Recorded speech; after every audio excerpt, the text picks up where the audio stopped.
पाकिस्तान कैसा मुल्क है? Pakistan is good. Pakistan people are friendly. Ever friendly. So Pakistan is good. I went to Hunza. Yeah, today go back here. So Hunza very good, very nice. Yeah. Black Mountain. Visit Lake. Yeah. Okay, good. क्या करने आए हैं पाकिस्तान में? Why are you come Pakistan? Why? Holiday. Holiday. Yeah, just holiday. Yeah. I Holiday? Like, yeah, I like Pakistan. Yeah, holiday. Just कितने आए हैं Pakistan? holiday.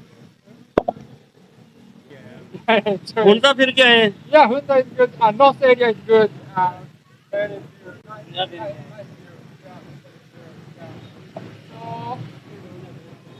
Islamabad, the home very hot. Pakistan कैसा मुल्क है? आप जहाँ से आप आए हैं वो कैसा है?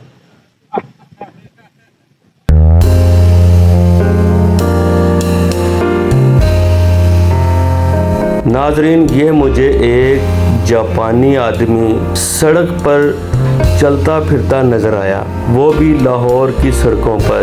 मैंने सोचा इसके साथ इंटरव्यू करते हैं, लेकिन मैंने जब इससे इंटरव्यू किया मुझे बहुत मज़ा आया और इसको भी बहुत मज़ा आया।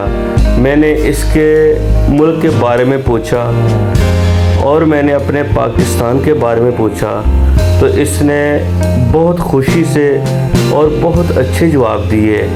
अगर आपको हमारी ये वीडियो अच्छी लगे, हमारे चैनल को ज़रूर सब्सक्राइब कर दीजिएगा ताकि हमारी हर नई आने वाली वीडियोस का नोटिफिकेशन सबसे पहले आप तक पहुंच सके।